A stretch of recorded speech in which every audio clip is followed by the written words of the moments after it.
Hello, and welcome to the For We Are Many podcast. I'm your host and comrade Rob, and this is part 9 of our series on the Black Panther Party, where we will be reading from the book Seize the Time, The Story of the Black Panther Party by Bobby Seale. The link to the book is in the description. We will be picking it up at page 146. Eldridge is free. Hi, James. Nice to see you.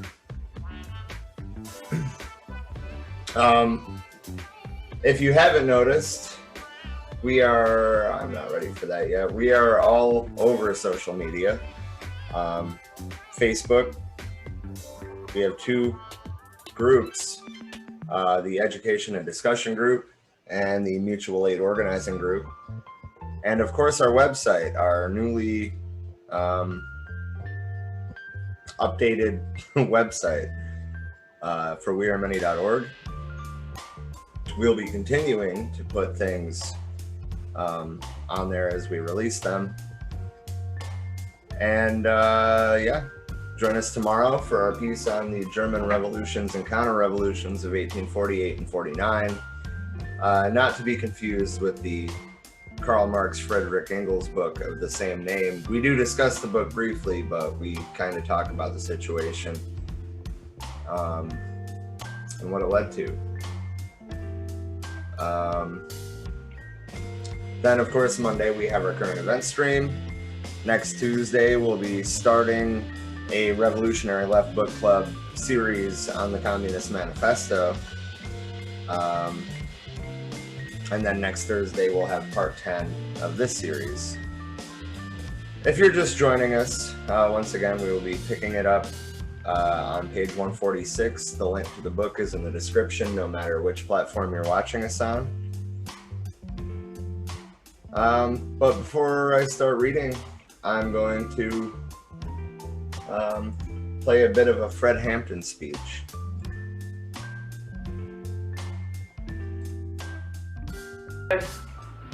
Black people and white poor people and red poor people and Puerto Rican poor people and Latin American Puerto Rican people of poor people of all descents, they had them caught up in movements based on racism when the Black Panther Party stood up and said that we don't care what anybody says.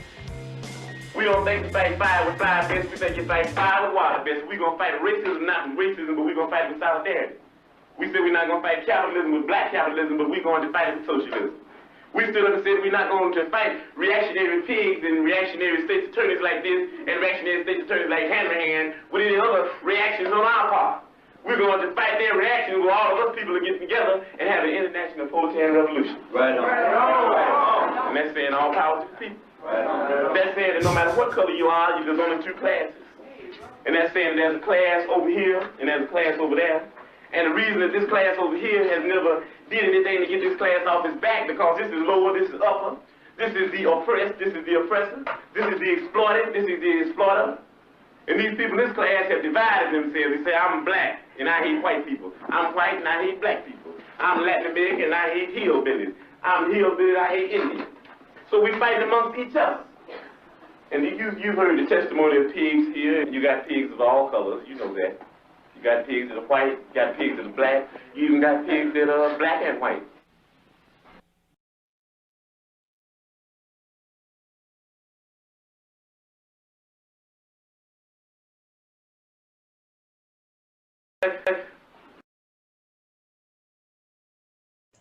Give me just a second here to get my book open here.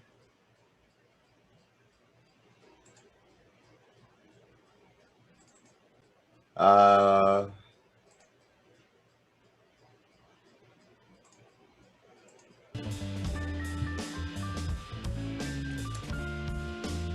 right.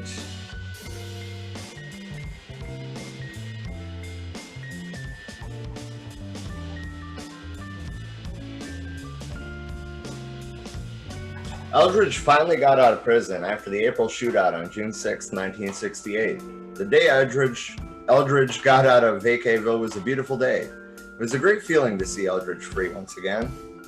Stokely Carmichael, while he was out to California for Huey's birthday rally, said some stupid things to me and Eldridge like, "You guys might as well forget it because Huey will never get out of jail. They're going to send Huey to the gas chamber and that's it." "Man, are you crazy?" I said. I got mad at the cat. "Man, you're out of your damn mind. If I'm going to keep working for Huey, and Eldridge is, and all of us are." Eldridge was pissed off at Stokely too and wouldn't say a word to him. Eldridge just looked at him like he was a goddamn fool. Before Eldridge got out of jail in June, Stokely came out to California again. This was in May 1968. He brought a friend of his, George Sams, with him then. Later on, Stokely cut George Sams loose because he suspected him of being an agent of some kind. Stokely told me again that I might as well forget about Huey, that they were going to put Huey in the gas chamber. He told me this crap a second time. He also said they were going to keep Eldridge in jail for the rest of his life. I got mad again. I didn't hit him or anything, but I was pissed off at him. And man, when Eldridge's feet hit the ground, you talk about a dude being happy, I was really glad. Before Eldridge was released, we went out to work and started calling people up, telling them that Eldridge was coming out, that we needed some bail money and some securities to get him out right away. The bail was hanging at $50,000, but we got him out. I wonder what the hell that stupid Stokely Carmichael is talking about now, I said to myself. A lot of people were talking about how we couldn't get along and how we really needed unity. Yeah, we need unity, I'm not denying that, but Stokely Carmichael said some weird things to us. If you can't stand up for the leaders, and if one leader can't support another leader, then you'll never have an organization, because the leaders will always be jiving. That's very important. That's why the Black Panther Party, first and foremost, wants to free our leader, Huey P. Newton. Minister of Defense is the man we want to free along with all the other political prisoners. This is what Stokely wasn't able to see. My analysis of it is that Stokely is an opportunist. Chief of Staff David Hilliard, Kathleen, and a couple other Panthers went up to get Eldridge. I stayed down at Charles Gary's office in San Francisco, waiting for them to bring Eldridge in. They drove in, and we had a big press conference. The pigs had shaved Eldridge's face, and he had to cut off all his hair, but the brother was in righteous good spirits, like most revolutionaries who were involved in the struggle. Even before he knew that he would be released, Eldridge was in good spirits. I had gone up to Vacayville to visit him along with Stokely and some other brothers a few weeks before he got out, and Eldridge was feeling real good. This was shortly before Judge Raymond Sherwin of Solano County released him on the grounds that he was being held solely for political reasons, that he was in fact a political prisoner.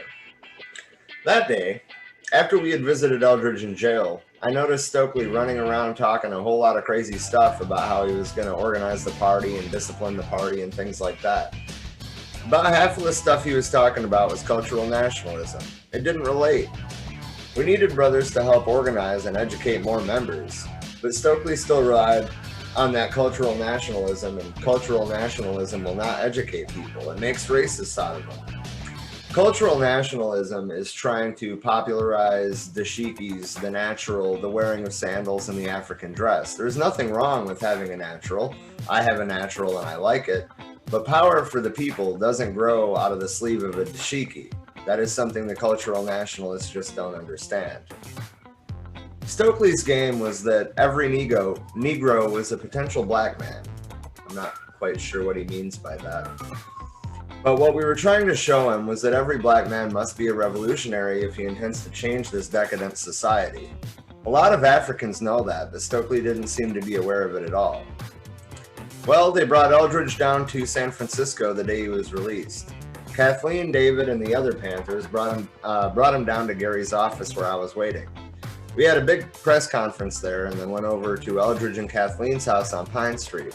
After a while, Eldridge got Kathleen and told me, "Look, Chairman, I've got to go." "Right on, brother," I said. I sure can understand it.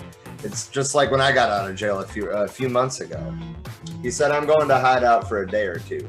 I said, "Right on, I'll see you, man." So Eldridge and Kathleen cut out. They went to stay with some friends, and that was beautiful. The next section is called Our Minister of Information.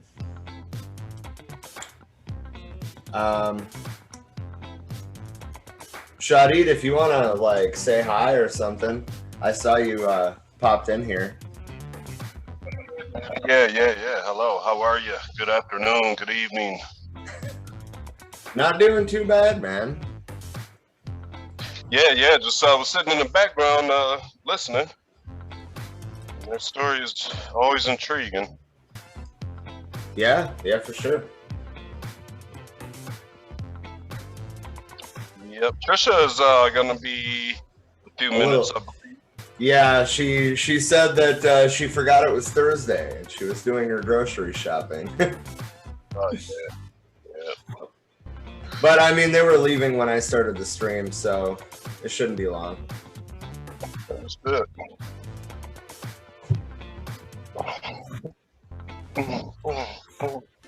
Now, what's this next one called?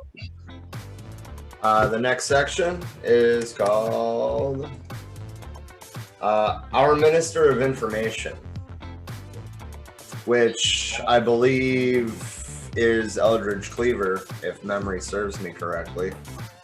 Okay. Give me just a second here. Yeah, take your time. I'm gonna share our video around because I haven't done that yet. I'm slacking today.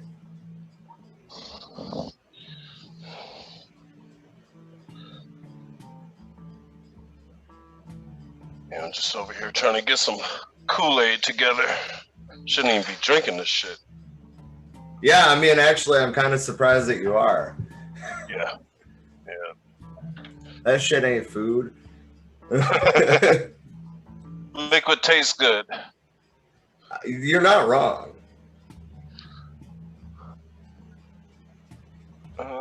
Sugar. Where is sugar? I say, yeah, that's probably the healthiest thing going on. Is just I'm not using high fructose corn syrup. Instead, I do have sugar. This is still processed, though. Right. So how you been anyway? Oh man, I've been going through some serious ups and downs, but man, every day above ground is a blessing, no matter what problems I have.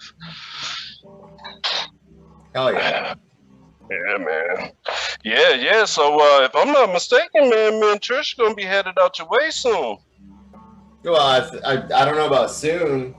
I thought she was trying to wait till it wasn't summer out here no more. Yeah, I guess. And that depends on how this year acts. You know, season's been looking a little funny to me. Fall seemed like we didn't really have a fall.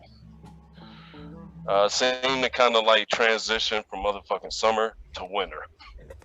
And we didn't really have that fall season. Wow.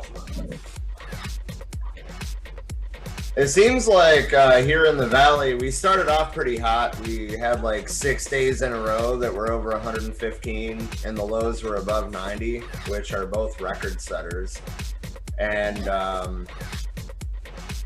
because I mean, like, okay, those temps are not uncommon, but like to have them for a whole week is pretty uncommon. Okay. But that being said, we actually got monsoons this year. This is my 3rd year out here, and this is the first year we've actually had monsoons. Had what? Monsoons, you know, like a rainy season. Okay. Yeah. So, I mean, don't get me wrong. Every time it rains, it's like a fucking quarter inch of rain. But it's something. Yeah. Yep. I'm definitely gonna check it out, man, and see if that's the state I want to be. I want to be somewhere where I can ride a bike all year round. Fair enough. Yep. That's gonna be my new hobby. I'm gonna learn how to ride a bike, do a wheelie, and flip off the police. All right. Yeah. I don't mean, know what it is. do you really Man. got to learn any of that, though? Yeah, because I never rode a bike before. And like I watch YouTube, watch these guys on these sports bikes, and I don't know what it is, man. I've never done a wheelie a day in my life, but it just looks and in my imagination feels so liberating. I don't know what the fuck it is. I haven't figured it out yet. I said I just got to get on the bike, do it, and see what this is really trying to tell me. Right. Yeah, just it seems like a fun thing to do, though. I got to start learning how to have some fun again. Yeah, man, that's never a bad thing. Yeah. Yep, and try to recapture my youth, if you will.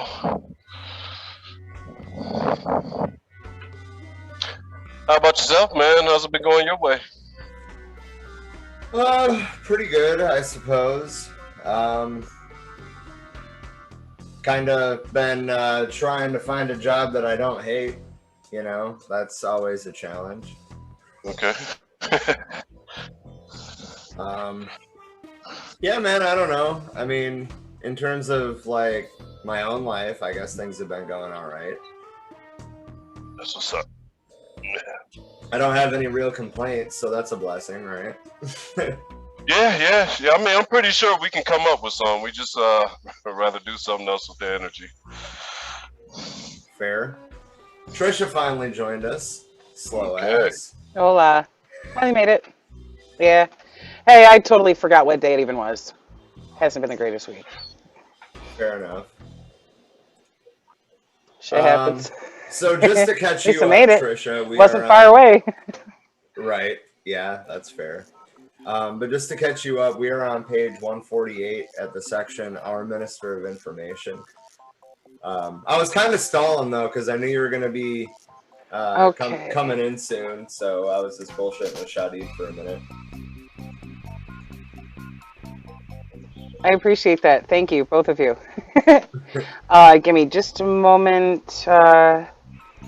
I gotta find the link to even pull it up on my phone. Where in our Google Drive is it? The link is in the description. Never. For I'm those searching. of you that are listening. That's. I'm sending it to our group chat right now. I don't remember what section of the drive That'll it's go in, quicker to be than my completely honest. I just used the phone link. trying to search. Well, I had it searching for it in Google Drive, but it was going so slow. Your link is going much faster. But really, now it's trying to ask me to sign into Google Drive.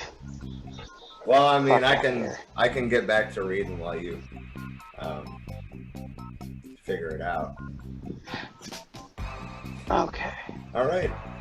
When the higher court, I got it. Hell yeah. When the higher court overturned Judge Sherwin's decision to release Eldridge from the Vacaville State Prison facility, and Eldridge was informed that he had to go back to prison, I guess he must have made up his mind right then that he just wasn't going back. He stated in speeches that he wasn't going back. He knew that they were planning to kill him there. I also think that he felt that we didn't want him to go to prison, and I didn't. I was always opposed to it. Eldridge would never say anything about what he was doing. All of us were hoping we could work something out legally to keep Eldridge from going to prison. We were really hoping for the state Supreme Court decision to come down in favor of Eldridge. But in those days, before he left, Eldridge was in another big dispute with the state and with Ronald Reagan concerning the lectures he had been hired to give on racism in America at the University of California. Between early September and November 27th, 1968, Eldridge spoke on college campuses up and down the state of California to 3,000, 5,000, 10,000 people at various places. There are 18 state colleges and 9 university campuses in California alone. And he was speaking not only in California, but also on other campuses all over the country. He had students cussing out Ronald Reagan by the thousands. The students were opposed to Reagan because of the rotten, underhanded politics of the rich men who were directing it. Eldridge was telling it to the students, and they were beginning to understand the truth about politics. Eldridge said, "I've cussed my way all around this country and back again. These pigs are really scared of what I'm saying. They're scared because the people are listening. They've got to shut me up, and they know the only way they can do that is to put me in prison again and kill me there. They think I'm going to go back to that goddamn prison, but I'm not going." "Eldridge," I said, "if you decide you're going to split, don't tell me. Just split. You've done what was needed. You've got us all cussing out these dogs. They've been needing cussing out for a long time. But it's been an issue, you know. Brother Huey P. Newton has said that we shouldn't cuss." "I know, man," Eldridge said. "I guess I should try to obey what the Minister of Defense says, but they got Huey isolated. He's been down almost a year. Somebody's got to cuss these pigs out for doing that to Huey." And I said, "Yeah, man, you're right. I feel like cussing them out too." Are you caught back up? Completely. Yep. Want me to take over from it? Yeah, go ahead. He always said that the older people in the community wouldn't understand the cursing. He felt that kind of language would cause the older people, especially the mothers, to misunderstand the real program of the Black Panther Party. So one day I asked my own mother about that. "What do you think about Eldridge?" She said, "Ooh, I think Eldridge is beautiful. He's one of the best persons around." She told me she voted for Eldridge for president. After voting for all those Democrats and Republicans for all these years, she voted for Eldridge Cleaver. I said, "Mama, I love you. You're really seeing the revolution in your late days." Mama's about 60. "Well, I like everything that Eldridge is saying," she said, "and he's right. He's telling them the truth, but I wish he wouldn't cuss so much." I said, "I hope that don't turn you off." "Oh, no, it sure doesn't," she said. "I just always wanted y'all to do right, and I know you're doing right. I understand you're getting mad sometimes at the way these..." She hesitated for a moment and then went on and said it. "These racist pigs. The way they treat us and all our people." Mama was always a Christian woman. She never talked, hate, or cursed the oppressors, but she said, "I hate the way they do. I just hate the way they murdered Bobby Hutton. I just hate them for being old, low-down, nasty dogs. They've been treating us like this for so many years, just mauling over our people, killing and stomping on our people. Eldridge Cleaver is a very beautiful person, and he's got a very beautiful and wonderful wife. I respect him. I understand why he cusses those low-down politicians out. Still, I do wish he'd stop cussing just a little bit." I said, "But are you with us, Mama, in spite of it?" She said, "Oh, yes, Bobby, I'm with y'all. I'll always be with you, because I know you're doing right. Way back yonder, in the days when my mama was just mauled over and our people was owned like animals, I remember my mother telling me that she wouldn't have to be over here in this country treated like we was, and that somehow or other we should be back over in Africa." "Mama," I said, "you know we ain't ever going back to Africa. We can't."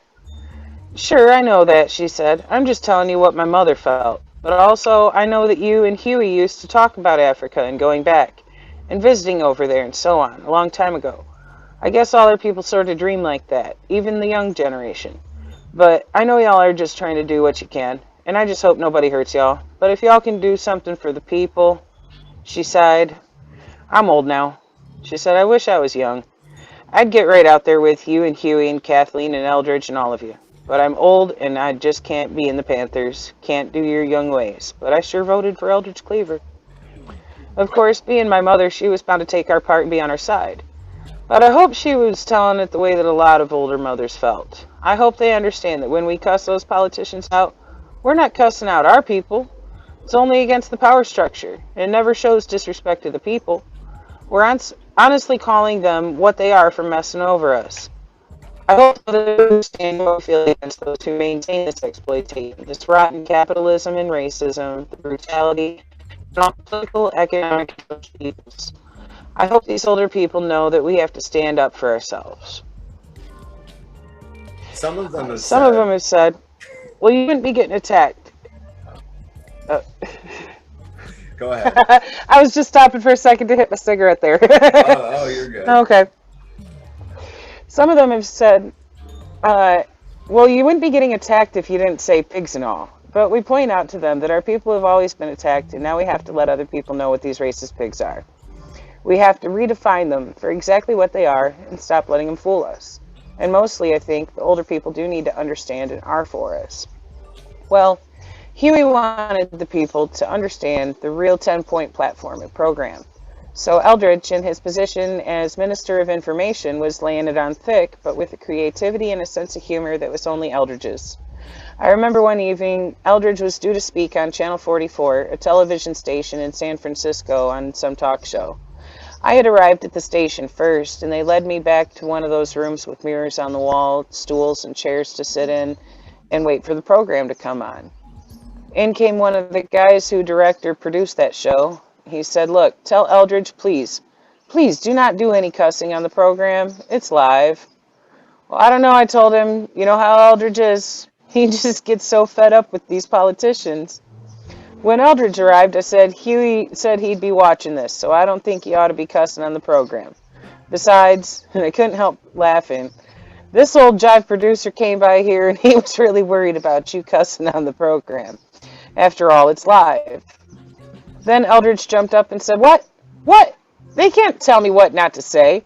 I'm going to cuss all of them, every voracious businessman, every pig, every last one of them who has ever committed brutality on black people. That's what I ought to do, Bobby. He went on saying, I got to do it. But actually he was kidding, of course, putting them all up tight. He didn't say one cuss word on the program. But one time Eldridge and David had just come back from a series of speaking engagements across the country, and David told me, man, that Eldridge, you just wouldn't believe that cat. He was at a Catholic girls' college, a place where they train girls to be nuns. And Bobby, he had 5,000 girls singing, fuck Ronald Reagan. I love that. I fucking love that. I just don't believe that, David, I said. He must have been blowing some heavy politics to get them to see it. David said he was exposing the politicians for what they are, man. He was exposing them 90 miles an hour. He was talking about the pigs, something terrible. Next thing I know, right in the middle of the speech, Eldridge had 5,000 chicks out there singing, fuck Ronald Reagan, fuck Ronald Reagan. 1, 2, 3, 4, fuck Ronald Reagan, fuck Ronald Reagan. 1, 2, 3, 4, fuck Ronald Reagan. It's fucking great. I got a tape recording of it. David, I said, hear it. I'll be there. Doing everything. You're starting to cut out, so I'll just take over right here if that's cool with you. Am I? Yeah. You that's fine. Yeah. Eldridge was doing everything he could to Okay, expose go the for power it. I'll structure. set my shit down. You could see signs all over that he wasn't going back. You could see by the way he was moving and by the way he was talking. He was exposing Ronald Reagan. He'd go to other cities and expose other demagogic politicians, and he was doing so in a hurry. It was good that he did it. Eldridge knew that he had to do everything he had time to do to expose this fascist power structure for what it really was. Before Eldridge left, I think everybody contemplated it, trying to figure out what effect it would have on the public. They sent Eldridge back to prison. Then when it was announced in the papers that Eldridge was gone, it made all of us more energetic, trying to move to get things organized.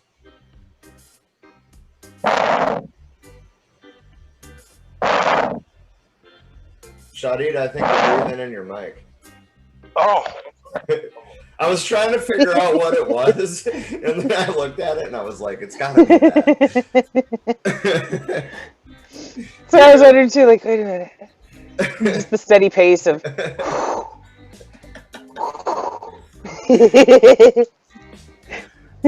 Man. One of the principles that we really began to face forth was the one that Brother Huey had run down about the oppressor. The oppressor has no rights that the oppressed people are bound to respect. Eldridge's action was a clear example of this. By not appearing, he was refusing to respect the oppressor's right to lock him up unjustly after he had already been bailed out and released from jail. He was being held as a political prisoner by the government of the state of California, led by Mickey Mouse, fascist Ronald Reagan. I think most of us had read Soul on Ice already. I have not. Have either of you read Soul on Ice? Nope. No, me either. But I made it a thing that brothers should reread Soul on Ice, reread what Eldridge was running down. The book is very key and very clear when it looks at the massive brainwashing of America as a whole. We know about the brainwashing of black people, but this is not really separate from the brainwashing of the proletarian masses of America. I think that many times the cultural nationalists miss this point.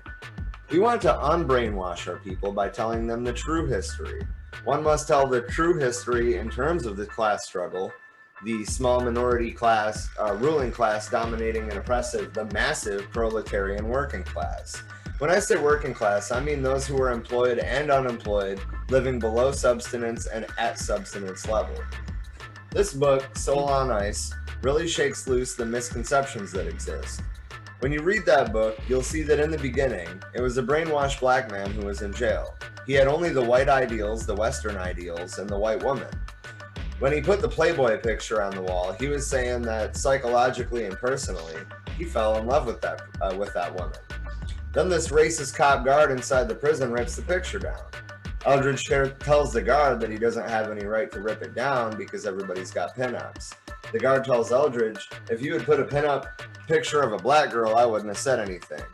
And because of that, Eldridge's consciousness changed and he began to become what he is. The first essay in the book is called Unbecoming. So I'm assuming that Soul on Ice is a book written by Eldridge Cleaver. From the sounds of it, yes. And I just made a note in the group chat to add that one to the book club list. 'Cause I want to hear Eldridge's words too.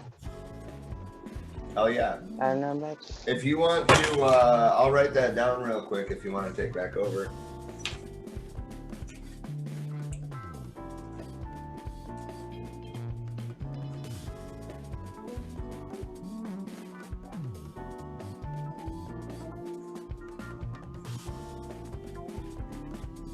All right. I'm going to check the comments. I haven't done there in a minute. Nothing new. I don't know what happened there. That just booted me out for a second. I'm back. Oh. I was wondering. This is very significantly related to the other things that the book sets forth. When one gets to the chapter Primeval Mitosis, we see how all this is interlocked with the political sphere and the psychological makeup of the omnipotent administrator, the psychological makeup of the Nixons and Johnsons and Eliotos and Ronald Reagans, those who aspire to this peak of mind, and the black man who is relegated to a lower level. I think Eldridge unbrainwashed everybody in society with his book. Okay, that answers that question. It is an Eldridge Cleaver book. Black, white, blue, green, yellow, red, polka dot, regardless of ethnic differences, etc. Eldridge unbrainwashes anybody who really reads with an open mind. In the revolutionary struggle today, I see Eldridge brought history to the threshold, to the front of a liberation movement here in the midst of the most fascist operation on the face of the earth, right here in the belly of the whale, in the belly of the monster. Or as Che Guevara had written a few years earlier, the belly of the beast. While Eldridge and I were in Carmel, something occurred that showed how Eldridge, digging on Huey, could make all the brainwashed past history relevant to the present day situation. Way back, before they announced that Eldridge had to go back to prison, Eldridge had talked to me about writing a biography of Huey and the party. Eldridge said, "Bobby, you know Huey longer than anybody in the party. You and he founded the party together, so you've got to give us all the information, everything about Brother Huey, and about the party, how things developed." Eldridge said that Huey P. Newton followed Malcolm X like Jesus Christ followed John the Baptist. That made a heck of a lot of sense to me. So Eldridge got some tapes and a recorder and a typewriter and took me down to Carmel to a little cabin to work on the book. Now, in front of the cabin, there was a big swimming pool with a lot of lawn around it, with fruit trees and stuff like that. We came out of the cabin about 10 o'clock one morning. There was a green hose coming around the front of the swimming pool. It went down to the front end of the pool and wound right up a tree, or right up under a tree, an apple tree. On the other side of the swimming pool were some lawn chairs. Bob Seale and a young white girl were sitting in those chairs. Now, Eldridge and I had been talking about how brainwashed the society was and how history has messed up the minds of the people. Just as we stepped outside, Seale said to the girl, "Hey baby, go over to that apple tree and get me one of those apples." So she went over and picked up this apple, and Eldridge and I watched. She came back and gave the apple to Seale. Just as Seale got ready to put it in his mouth, Eldridge spoke. "Hey man, you better watch it. You just sent her over to the apple tree for apples." Seale bit into the apple, saying, "What are you talking about?" Holding it away from him and looking at it. "There's nothing wrong with this apple." And Eldridge said, "No, it was a goof up." And I said, "Eldridge, what are you talking about?" And Eldridge said, "History has got society messed up. Our Minister of Defense is in prison, and history has always messed up society's mind with these puritanical notions." So Seale got up and walked around the pool toward us, bringing the girl with him, and he said, "I don't know what you mean." And then I looked at the green hose lying there like a big snake, and I said, "I get it. He's talking about Seale in the Garden of Eden, and this girl going to the apple tree. You're in the Garden of Eden," I said to Seale. Eldridge said, "And you didn't defend it. You didn't defend the land of paradise." Seale's a white cat, and he's supposed to be a liberal, and he still didn't know what Eldridge was talking about. And Eldridge said, "What you did is you let the omnipotent administrator send down a pig angel. His name was Chief Gain or any other chief of police in the country. You let him come down with a naming sword. With a weapon, you let him drive you out of the Garden of Eden, and you didn't defend it, you and your woman." This developed into a very creative moment, and being there with Eldridge, I said, "Yeah, that's right, you jogged around, and the omnipotent administrator was watching. He told you to replenish the earth, and just about the time you got ready to replenish the earth, he turns around and drives you from the garden into the wilderness. He sent down an angel with a naming sword. Symbolically, it isn't really an angel. You see, it's really a pig, and you didn't defend it." Eldridge said, "You let the pig drive you out into the wilderness." I said, "Command the pigeon to fly, and then clip his wings. That's the policy of the omnipotent administrator." "But if it had been Huey Newton in the middle of the Garden of Eden," said Eldridge, "and the pig angel came down after the omnipotent administrator had told Huey to go forth and exercise his constitutional rights and replenish the earth, if it had been Huey P. Newton and this pig had been swinging the flaming sword at him, Huey would have jumped back and said, 'No, I'm defending myself. If you swing that sword at me, I'm shooting back.' Symbolically, Robert Seale was the liberal white who wouldn't defend the Garden of Eden, the land of paradise. We see that mankind was driven out of the land of paradise to sweat by his brow from sunup to sundown.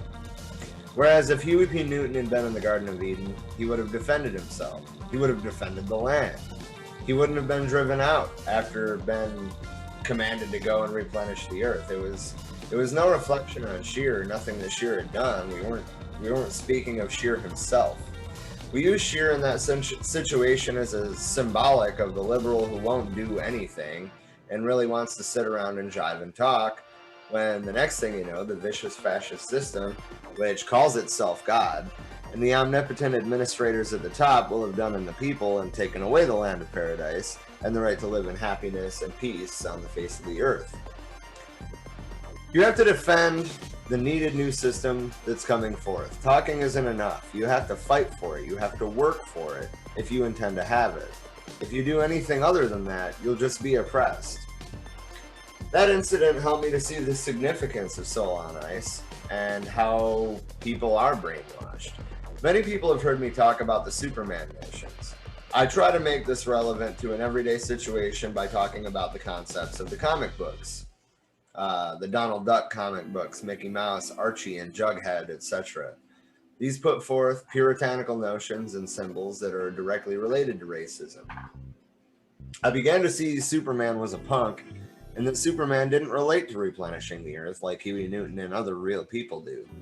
Superman is a superficial fantasy that relates to a steel man. Steel men can't relate to any reality because steel doesn't produce real human life, and real human men can't relate to any reality because steel doesn't.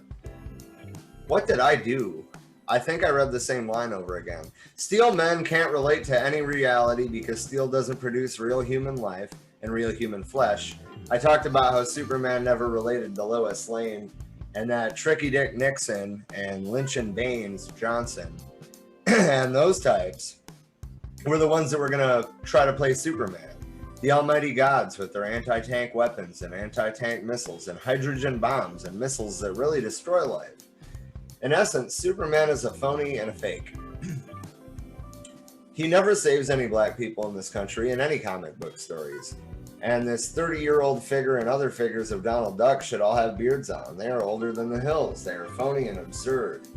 The fact is that a man and a woman relate to each other, that through sexual relations they produce another real human being. Mickey Mouse and Donald Duck never tried to have sexual relations in the comic books with Daisy and Minnie Mouse. Archie and Jughead never tried to relate sexually to Betty and Veronica in the comic books.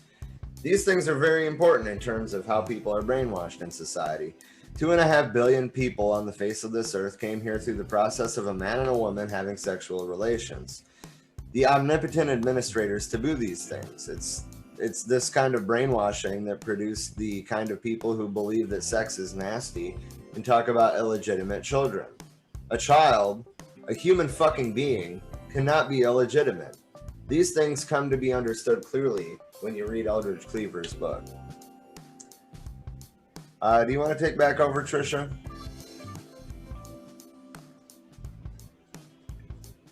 You're muted.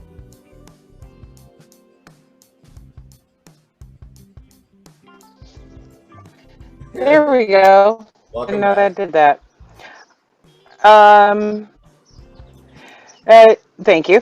This next part kind of makes me go, huh? And wonder a bit there about his homophobic tendency there, because it says Eldridge shows how homosexuality becomes rampant and is really part of the psychological makeup of the omnipotent administrators to such an extent that they're cut off from the body. Wow. That's not actually applicable at all. Right. Well, I mean, let's not forget that this was a very hot button issue in the U.S. already At the time. at this time. Yeah. Yeah. That being said, I hope that that doesn't reflect how they actually felt about it, but I guess everybody. So what? How are they saying that they felt about it though? Like, Saying that being gay is because of, that's what the power structure would want you to do to go against the family structure, basically. And that's not the case. Nobody makes a choice to be gay. I'm flexible as fuck, and it doesn't have anything to do with the government. And The class system is highly related to a woman and a man trying to relate to each other more fully and more totally. And oppressive social obstacles, political and economic, affect this totally. It is very necessary for the masses to understand Soul on Ice so they can understand and pinpoint the oppressive administrations of the government here and realize that this system has to be changed to a more progressive system that serves all of the people. The party as a whole is involved in this, and many millions of people are becoming more aware. The book has sold way over 1 million copies and is still selling at a fantastic rate. We are very close to Brother Eldridge. We know that he and Kathleen were forcibly separated from us. It's not a thing of him leaving us. We understand that oppression has put Eldridge where he is now. We know that the power structure wants to kill him. They don't want him back here. Eldridge was and is one of the key brothers in the Black Panther Party. Of all of the brothers on the Central Committee, Eldridge was the key. Before Eldridge left, he did a magnificent revolutionary job as Minister of Information, educating the masses of America, hipping black people to the need to work together in some unity, and showing the white people that the omnipotent power structure and administrators are enemies of all of the people.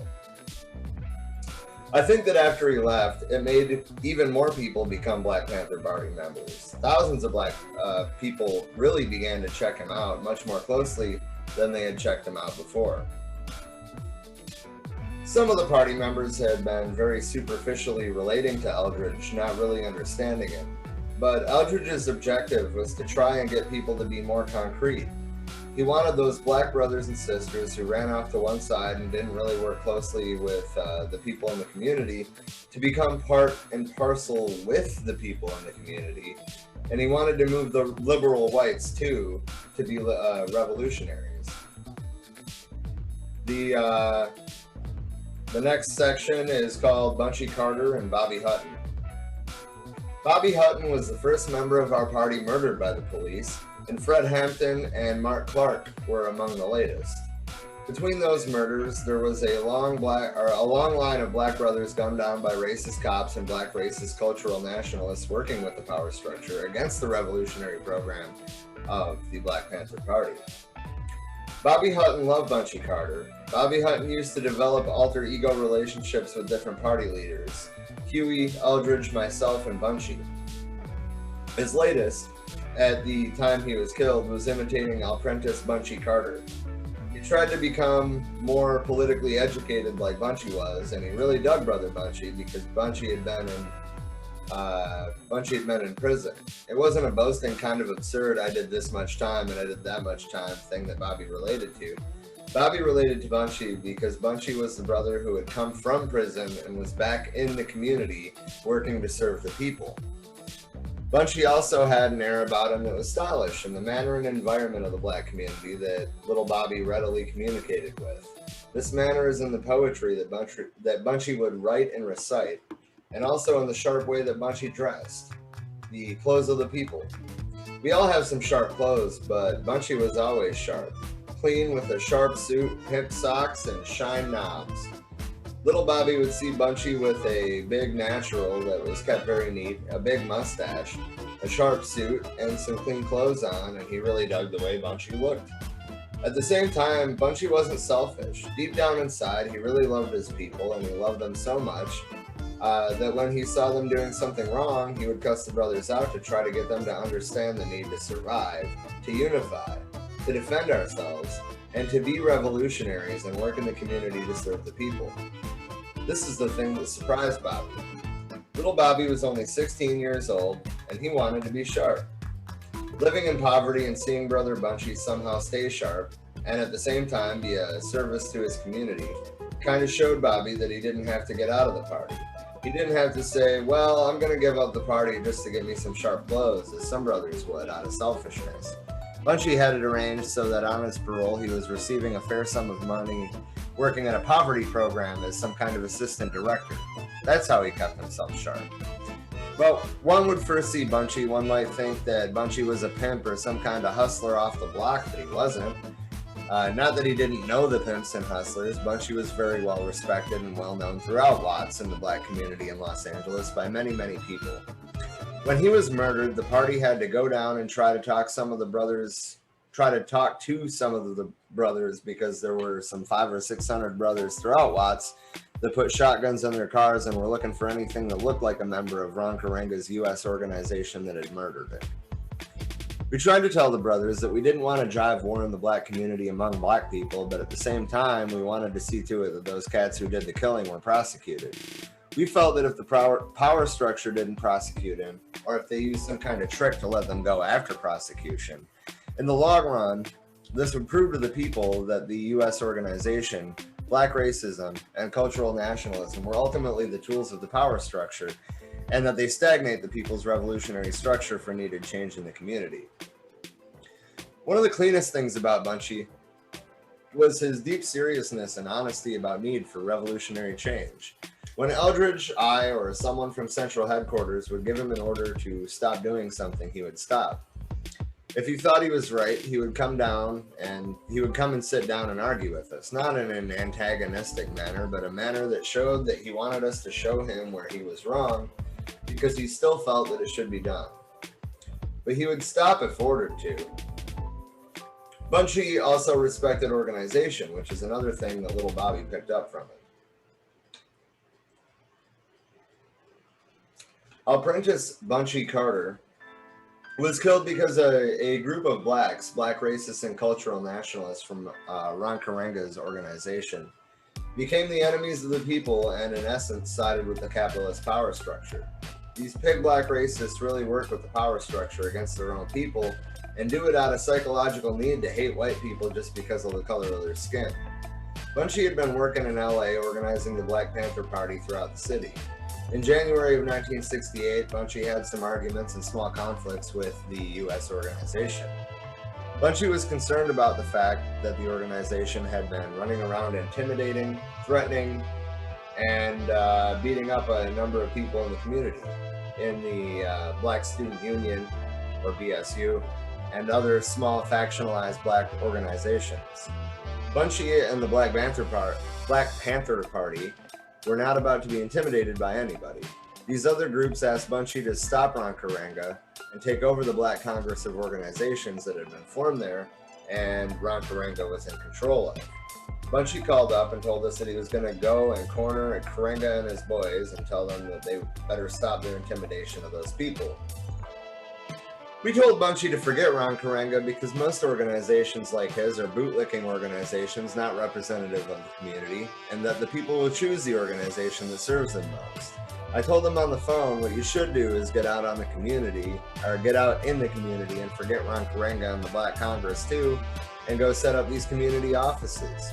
You should have 5, 6, or 7 offices set up down there in all the different black community areas throughout LA. Work from there, serving the people, and move to implement the party's 10-point platform and program, and politically educate the masses of the people. That's what has to be done. Forget Ron Karenga. Bunchy followed orders. He flew up on a plane a week later and wanted to argue his point, but Eldridge and I told him to forget Karenga and US. Bunchy felt that Karenga was going to cause some grave danger to the black community. Our argument was that if he attacked the black community would attack him and remove him. Some months after that, John Huggins was made Deputy Minister of Information by the Southern California chapter of the party to replace this Jacanape, I don't know what that means, Earl Anthony, who wasn't relating to the duties of that area of work. John and Bunchy worked very closely to pull the party together in Los Angeles. The incident has led to their murder, or that led to their murder, was part of this work. The Black Student Union of UCLA had been having problems with US for a long time. A $20,000 a year job opened up, director of some kind of community and student program. And the US wanted the job and wanted their puppet placed in control. The BSU did not want them to control the program, and since the Black Panther Party had grown to be an integral part of the black community in Los Angeles, the Black Student Union asked Bunchy and John to come up to a meeting about it on the UCLA campus. The BSU asked them what they thought about Karenga's attempts to control their group, and Bunchy and John spoke for about 5 minutes. All that they said was at that meeting was that the students had a right to control their own destiny and power to the students. Then they left. 2 days later, on Friday, another meeting was called.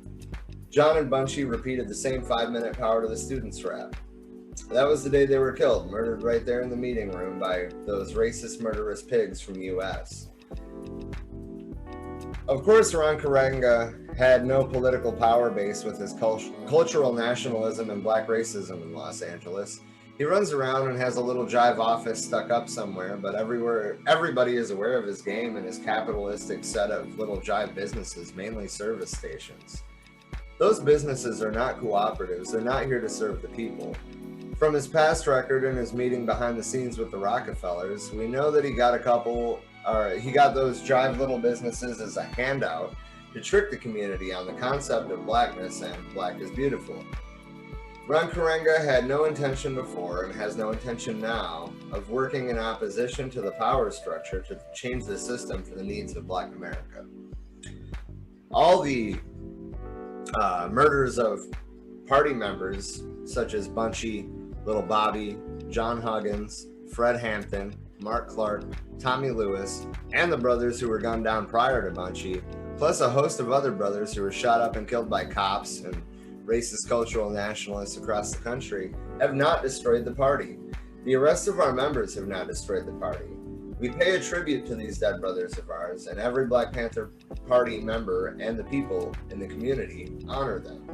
We will fight against the racist pigs and the black racists who work together to destroy the party.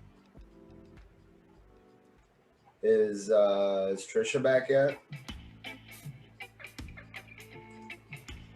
Yeah, give me just a moment. I'm checking the radar because it looks like some rain's about to hit. I might have to pack shit up and migrate out to the garage. Yeah.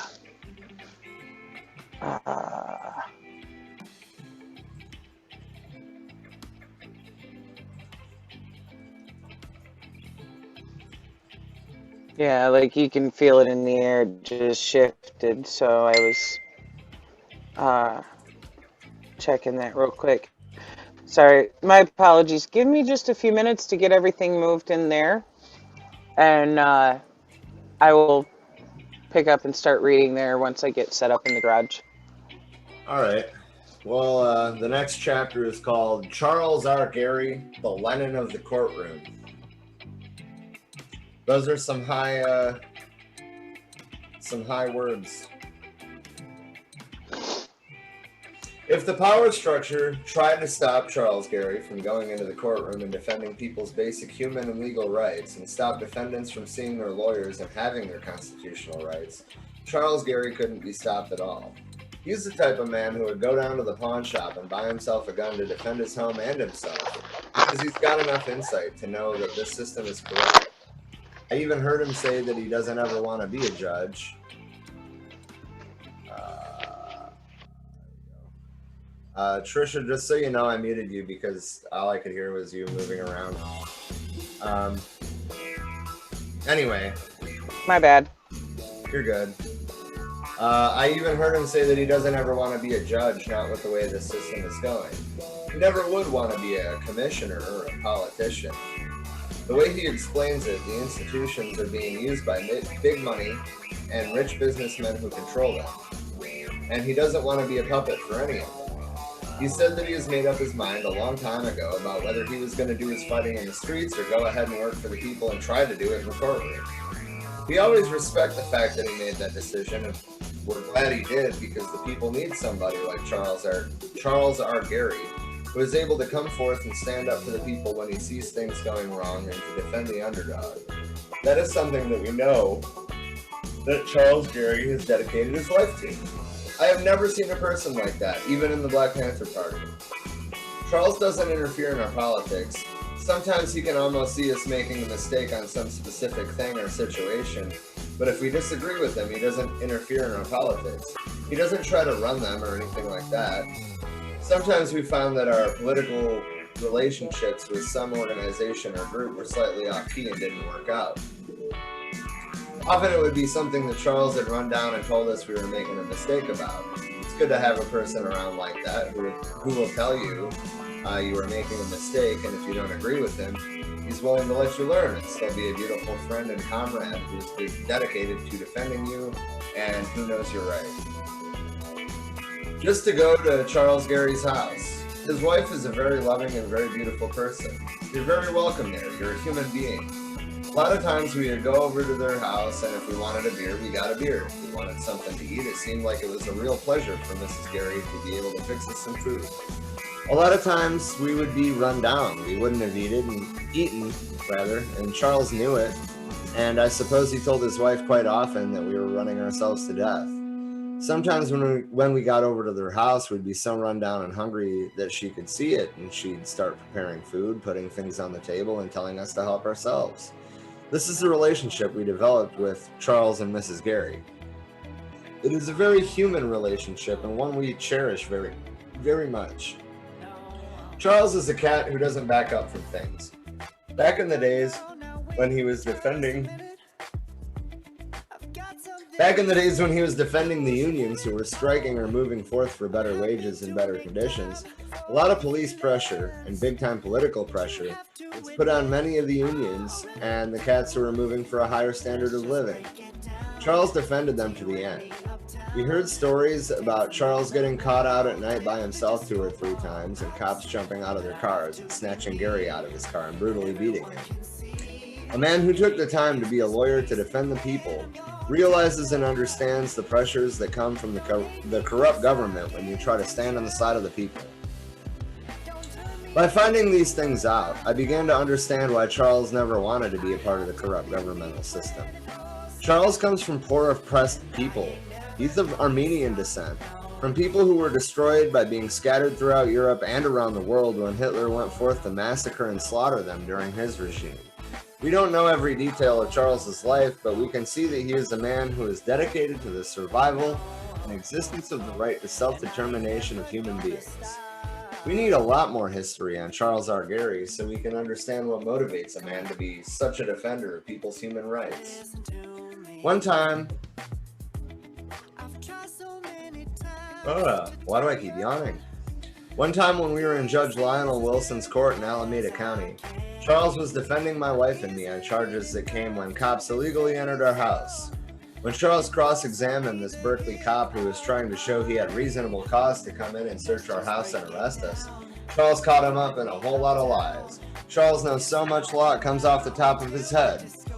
He showed that the pig didn't have any reasonable cause because he got him to admit that our house was quiet, that there were no disturbances at our house that night, and it was way over an hour before they came back to arrest me. Artie and I sat there all day in court and didn't say a word. We watched Charles handle it and listened to all the proceedings. Artie felt from the way Charles handled it, the way that he would get up at certain points, and from his style of cross-examining, she felt that Charles was better than Perry Mason. She felt this even before the judge decided that the police had no reasonable cause to be searching our house. The evidence was squashed, and the judge said we should be cut loose and acquitted on the charge. Artie really had a lot of confidence in Gary because Charles sometimes helped us out with family problems. Often I would be very busy jumping on planes, going to New York, flying back to LA the next day, or going away for 3 or 4 days around the country speaking at colleges and rallies.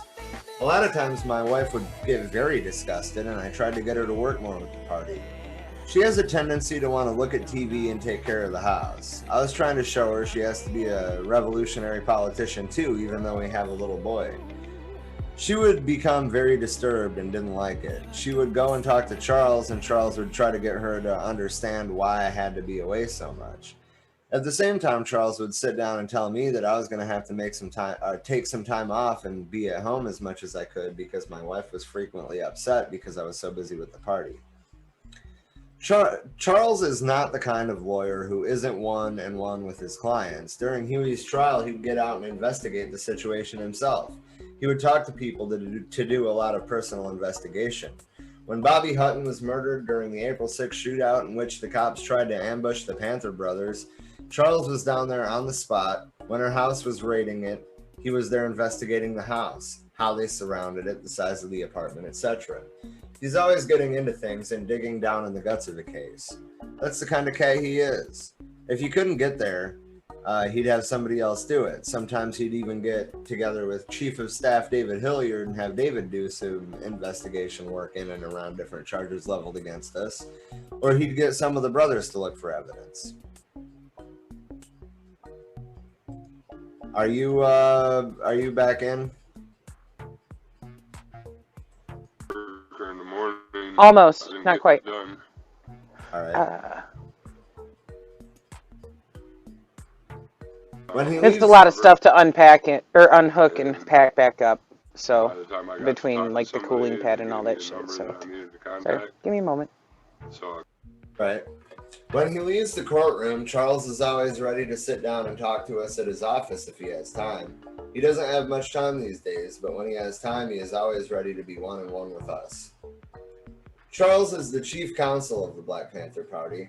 When I say he is one-on-one with us, it's based on some kind of practice. It's not just words or trying to sell somebody something. When there's a brother in jail, he makes it a point to get up to see him and talk to him and interview him. He doesn't let brothers and sisters sit in jail without having some contact with them. He's gotten the other lawyers on Panther cases to see that they have to be one-on-one with their clients in the Black Panther Party. He lets the other lawyers who function and work with the party know that this is the way you have to function with a political organization like ours. He lets the other lawyer know that they have to be one-on-one with us and work right along with their clients, visit their clients, see their clients, interview their clients, and know their clients. When we hired Charles to defend Huey, Charles went into Black history. He took the time to study and read up on Black history and actually know it. He met Huey P. Newton, and he expressed to me a number of times how beautiful Huey was and how he was glad to know that Huey had the political perspective and the insight and the human understanding that he had. He said meeting Huey inspired him to really want to know Black America better. From time to time, I would drop over to his office, books and other material on W.E.B. Du Bois, Nat Turner, and the history of Black America, Marcus Garvey, Malcolm X, and other things. Charles really studied and learned it. He didn't only study books. He studied and learned in relating to us. The man is so dedicated to defending us, he sees that we are being persecuted. He knows that it's repression. He knows that the underdog is being denied his human rights to live and survive. When he walks into the courtroom, he doesn't have a gun. He doesn't have a firearm or anything like that, but he's got something that is just as effective. Huey used to say that a newspaper could be sharpened like a double-edged sword. I think that the legal defense that is being placed forth by Charles R. Gary for us is just as effective as a gun to defend ourselves from unjust attack. You see that man work in a courtroom, and all of a sudden, the procedure of things is clear in your mind. When you see a DA move and use racist tactics, or when you see a judge literally turn his head and deny your right and let racist operations and maneuvers go on in the courtroom, Charles Gary is setting forth law that seems clear to you. So clear that you could recite it yourself. You're not saying anything, but you feel you want to call that judge or DA who's doing you wrong a racist. And all of a sudden, Charles R. Gary has got the human gall to let the judge know that he's racist right to his face. It makes you feel good to know that a man is standing up and defending you. In the context of law and legality, he can place forth a man's feelings and a man's desires, a man's innocence and a man's right to survive and live as a human being. He places forth the people's rights. This is what's beautiful about Charles.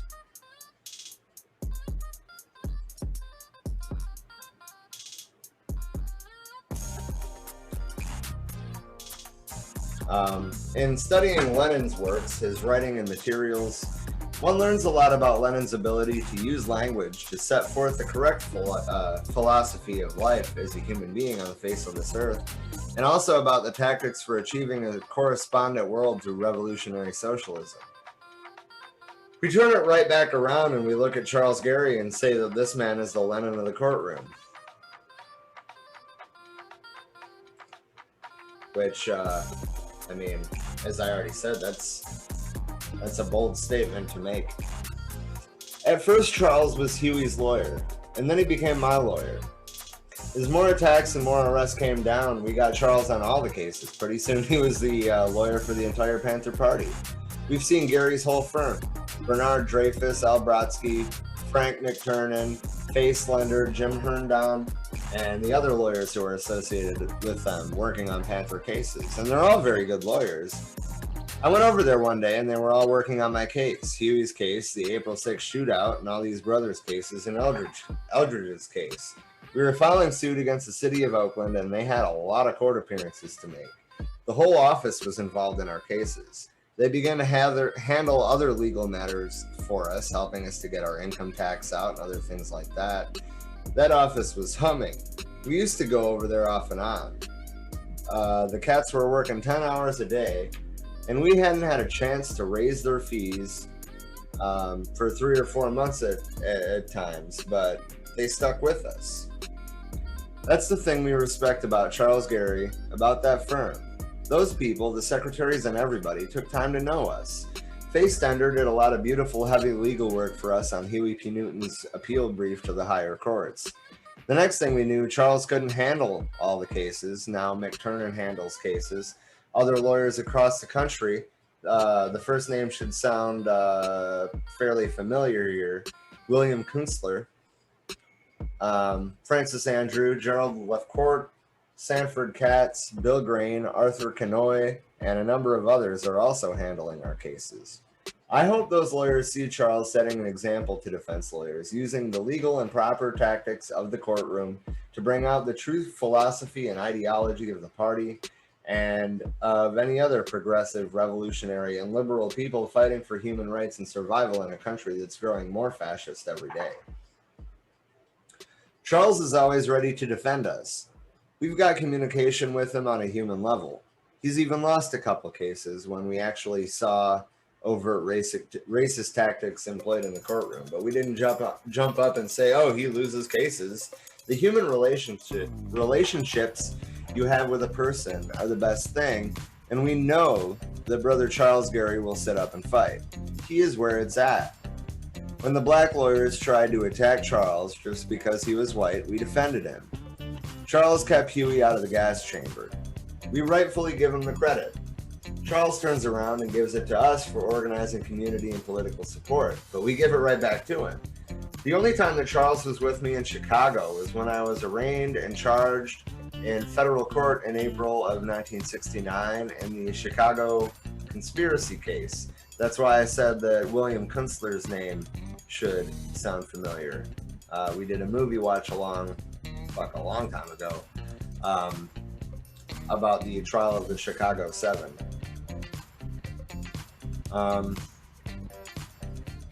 When we got there, the hallways and corridors of the federal building were packed with about 1,000 people, predominantly black. We finally made our way through the crowd to the courtroom, but there was a lot of federal pigs at the door who said everybody had to be searched. I don't have to be searched, Charles Gary said. I'm one of the lawyers here. It doesn't make any difference, the pig said. You get searched. Judge Hoffman said everybody gets searched. You're not searching me, Charles said. You're not going to destroy my integrity in court. I don't have any guns on me. You're the one who has guns on you. You're not searching me. Well, you can't come in the courtroom. We're coming in. If I don't come in there, there's not going to be an arraignment. You're not searching me. I was on the other side of the marshal inside the courtroom. A couple of them were searching me, and I said, right on, Charles. Charles got all the other lawyers together outside, and he said, we're not coming in. So that's called a strike. I didn't know lawyers could strike. I was sitting there, and Jerry Rubin came in, and they pat searched him. One of the other defendants came in behind Jerry. I think it was John Renes. While they were pat searching him, Jerry Rubin started pat searching him too. The marshal was patting down one leg, and Jerry Rubin started pat searching the other one. Oh, he's all right. Let him go, Jerry said. What are you guys doing? I asked. Here, let me search you, he said, and walked toward the marshal. Pat searched him a little bit and then walked away. I cracked up. It looks like we're not going to have an arraignment today, I told Jerry, because if I know Charles, he isn't going to let them be running through his briefcase and searching it. He already told them he won't let him destroy his integrity as a lawyer and an officer of the court. All 8 defendants were sitting there. We looked up, and guess who was coming into the courtroom from the rear door where the judge comes through? Charles R. Gary and all the lawyers. Hey, Charles, did they search you? I asked him. Heck no, they're not going to search me or anybody. None of these lawyers were searched. So then he walked around and said the judge didn't like it because we weren't going to come in, so he decided to let us come through the back way. That was one of those things with him. Lawyers are officers of the court, and you're not supposed to treat them like they're not. That's what he's stuck on, those ethics, because they have the human integrity to argue for justice. Judge Hoffman treated the defense lawyers like criminals throughout the trial, which, again, we saw. We also saw some of Jerry Rubin and Abby Hoffman's tactics, and Abby always pointed out that he was not related to Judge Hoffman. So, like, we already have a little bit of, like, background context for this. We already know that Jerry and Abby refused to take the thing seriously because the whole damn thing was a joke, right? And I mean, we also know that Bobby Seale eventually got his own trial, but not before he was bound and gagged in the courtroom, pepper sprayed in the courtroom, simply for speaking his piece. Anyway, you have to imagine Charles Gary in a courtroom. He's a tough lawyer, but he's not tough in the sense that you see the DAs trying to act tough. The DAs also try and act smooth and sneak and slide and pull little legal tricks. But Gary's a tough lawyer, and he doesn't let those little jive sneaky tricks under the part of the DA slide by. I think Schultz and Ferran would have folded up in Chicago under Gary. And Judge Hoffman wouldn't have insulted Gary consistently as he did Kunstler and Weinglass. Hoffman later sentenced them to years in jail for their real human integrity. Yes. I forget what the exact count of contempt of court charges that Kunstler had in that trial, but it was, I think it was like 27.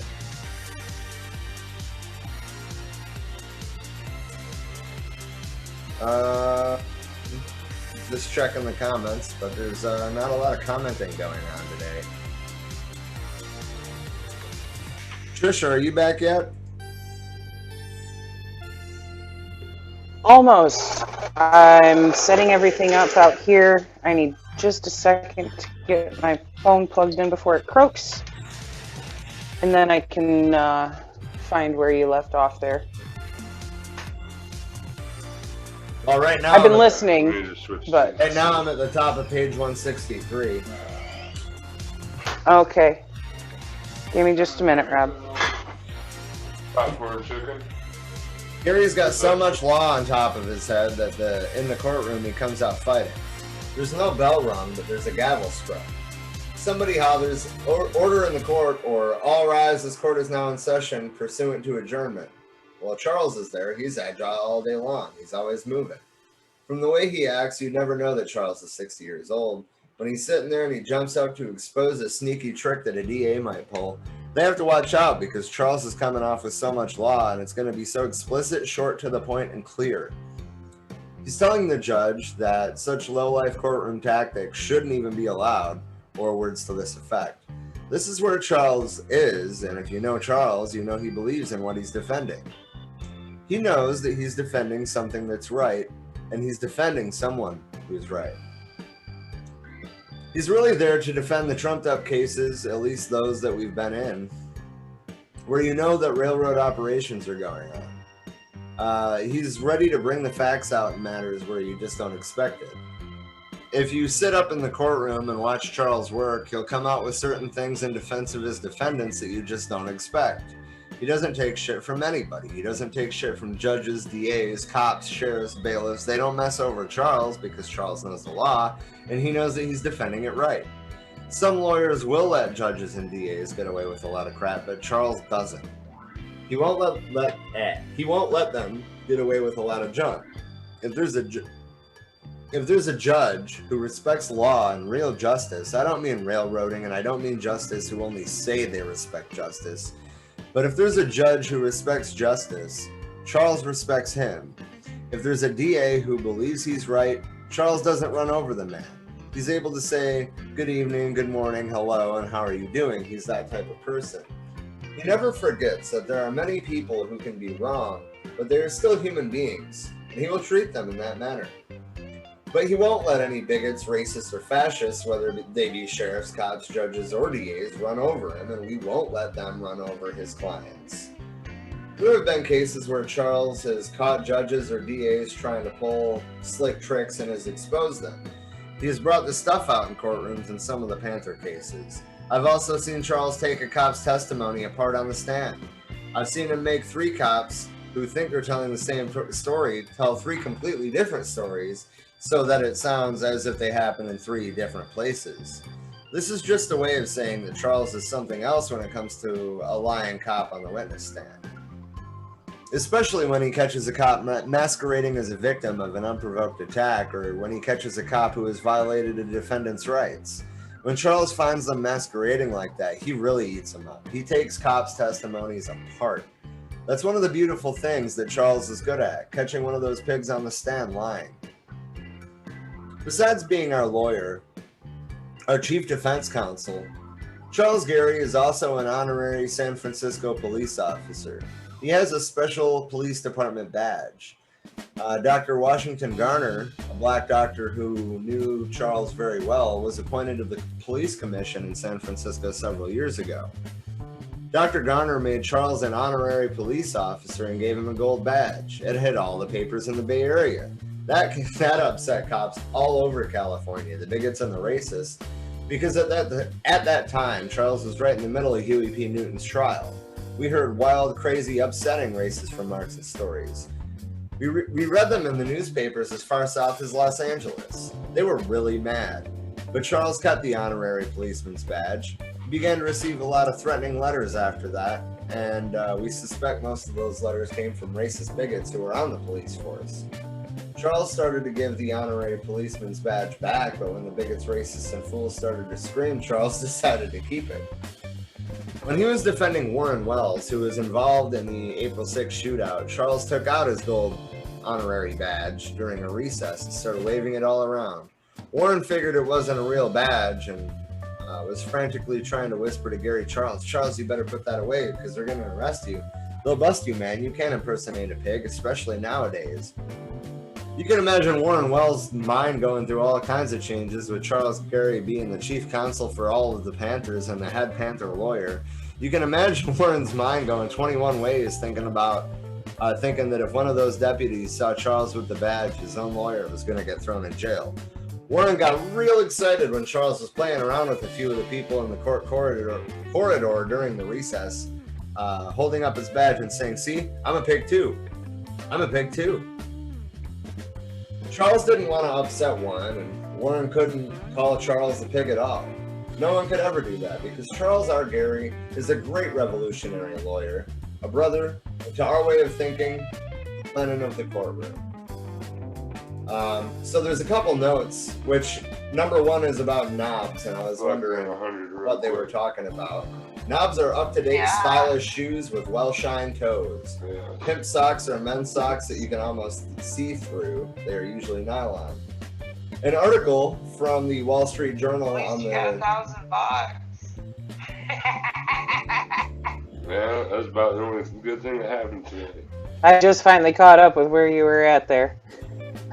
Yeah, an article from the Wall Street Journal on the meeting That's between awful. Karenga and the Rockefellers can be found in the Black Panther February 2nd, 1969 edition. Man. Nice. Honestly, that's probably a good place to wrap it up. Yeah, I'm either getting a house or we're having one I'm house thinking party. that I'm probably gonna, edit tonight's Make it episode fucking rain. and repost it. Okay. But Oh, sorry I couldn't help you with the reading for the last 15 minutes. I got everything migrated out here just in time to wrap shit up. Fuck. Yeah. Anyway, next time we'll be starting the chapter Chicago. Kidnapped, chained, tried, and gagged. We already have a little bit of backstory to this chapter, but this should be a lot more in-depth. Right. Much more in depth than than what the we Chicago saw. 7 Yeah. movie was able to go. Yeah. Yeah. That movie was fucking epic, dude. Oh yeah, I was kind of sad you weren't here for the last chunk. We were talking about they compared Charles Gary to William Kunstler, right? And I mean there was some other names in there that were familiar, such as Jerry Rubin. I was listening the whole time. So I could still find out what all was, going on in that part of the book. I just had my mic muted so you didn't have to hear the clatter of me moving stuff around. But yeah, I can see the parallel there between the two of them, because both of them were very adamantly standing up for their rights, their clients' rights, and going, fuck this, we're not being railroaded in the court. We're officers of the court. Fuck your shit. Yeah, but I mean, I think that they do kind of put him on a pedestal, kind of put Charles Gary on a pedestal. I understand that he got Huey P. Newton out of prison, and that is a hell of an accomplishment in that political climate. Yeah, the news are horrible this year. I mean, first they called him the Lenin of the courtroom, which, okay, maybe he was. I don't know. But, they went on to say that they don't think that Charles Gary would have been walked over in the courtroom by Judge Hoffman. like William Kunstler was, and I don't think that would have been the case at all. It honestly depends on the judge. That judge was just a fucking racist cunt to go and have Bobby chained up, gagged, and bound to his seat because he didn't like him asserting his rights in court to speak on his own behalf and to demand that he be able to have his representation there. Right. That judge was an asshole. What I've read from Bobby Seale's perspective that I already wish would have been in the movies? Huh. Jerry Rubin following the bailiff around, pat searching people. Yeah. Yeah, that would have been nice to include in there because it speaks volume to the climate there in the court. Oh yeah, and I have to looking back at that movie, or the situation of the real trial, realistically, you have to admire the level of not giving a single fuck of Jerry Rubin and Abby Hoffman. Yeah. They made it their mission to make a mockery of that court, and they might have got some jail time out of it, but they certainly worth it. Doing that. Right. They felt that was well worth it, to be honest, and call the court out for its bullshit, regardless of if it resulted in time sitting in jail or not. They knew that was a roll of the dice that they were possibly going to be looking at. They still stood up and spoke their piece, and I respect that. You got tomorrow off work? That's some free room and board for a minute. Well earned. Although anymore it's not free. They make you pay for your days in jail. Fucking assholes. So Right. you gotta feel rushed and everything. All right. Well, you got anything that you want to plug? You better. Oh, don't I'll wait until, Not that I I'll can wait think till of, noon other to than our start. own stuff here. Be sure to check out our website, www.forwearemany.org. You can find us on most social media. On Facebook, we have the For We Are Many page, the For We Are Many support group, which has now been changed to the Education and Discussion group. We also have a mutual aid group. On Twitter, you can find us at For We Are Many 2. On Instagram at For We Are Many Podcast. On TikTok at For We Are Many Podcast. And on YouTube at For We Are Many Podcast. And welcome to the Department of Redundancy Department. Yeah. Actually, our username, to search us on Facebook, obviously you can search the name For We Are Many, but the @ sign, is For We Are Many Podcast as well. Yep. Yeah. We tried to make it all the same thing, but that didn't end up happening because we got forwearemany.org and then we went with For We Are Many for the Patreon as well. Speaking of which, if you would like to support us materially, we are on Patreon, patreon.com/forwearemany. Well, once you every dollar helps. We have overhead expenses, every little thing feels like a mosquito. and it's going to cost us money to keep growing too. Right.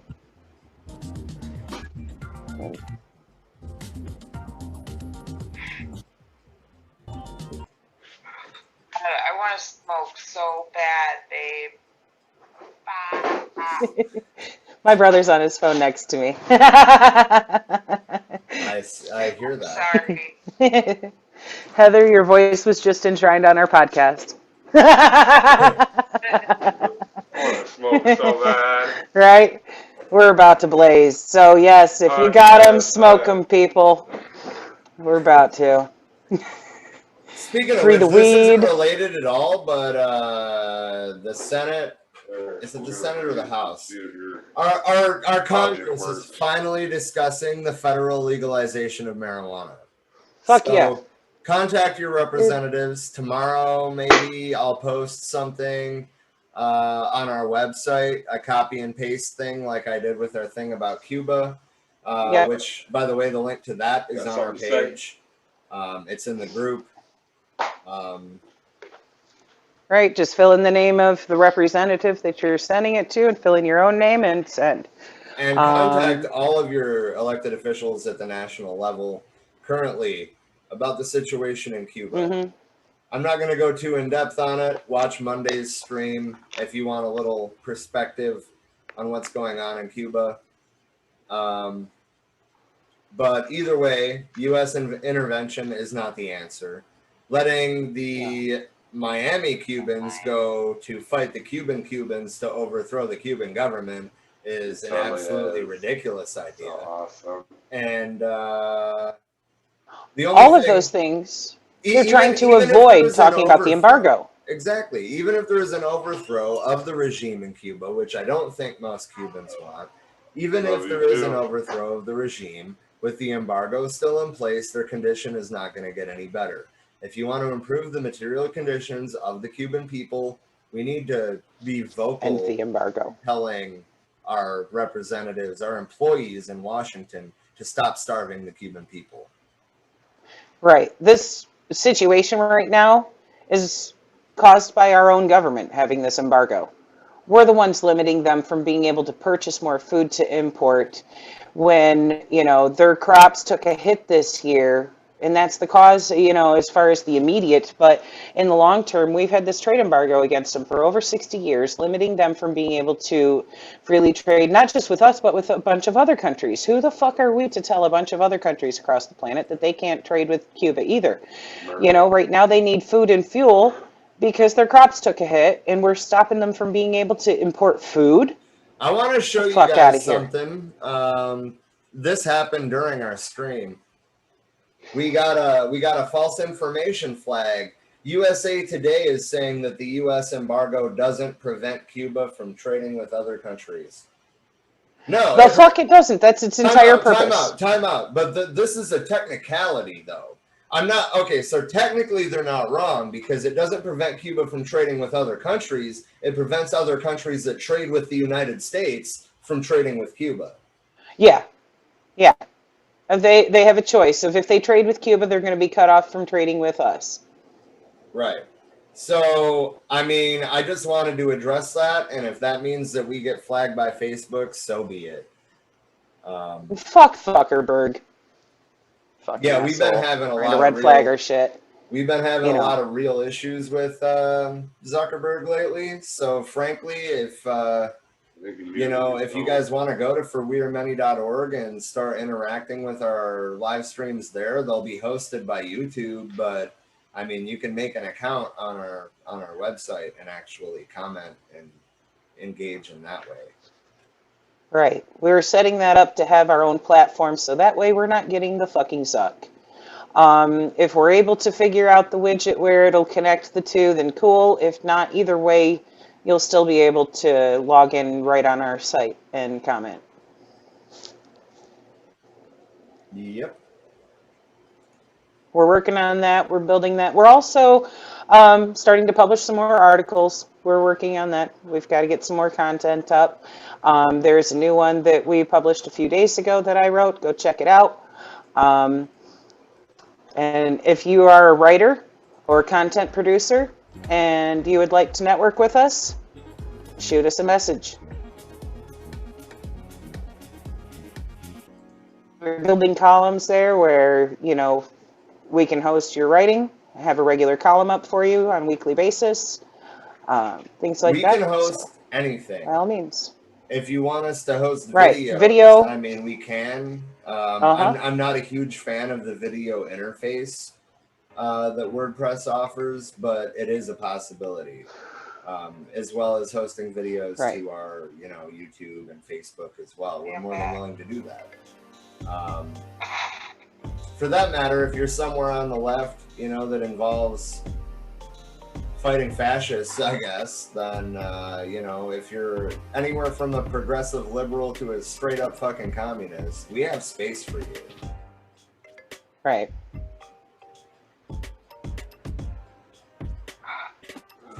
Anyway, I think that about wraps it up. Indeed. Don't forget to check out our German Revolution piece tomorrow at same time, 8 o'clock Eastern. Absolutely. I think that's it. Yeah, I think so. Join us next Monday. We'll be back with another current events episode. I believe Wednesday we might have another piece being released. Thursday there will be part well, 10 Tuesday- of this. Tuesday we can do. I thought we were going to try to do the Communist Manifesto pieces on Tuesday. That's the one. Yes. Yeah. Drawing back we can from memory probably banks. do another historical piece for Wednesday, but really it depends on, free time. Okay. Well, just let me know when you're free. We can get down and start pre-recording some of those. Get that stuff kicked out. Oh yeah. Anyway, this week we had a piece every day, and it'd be kind of nice to continue that going forward. Right. Since we did kind of stagnate in terms of production capacity for a while there. But Right, now we're trying to we play do catch have up. the capacity. What we need is more voices. Absolutely. All right. Well, see you guys Monday. Indeed. Have a good night.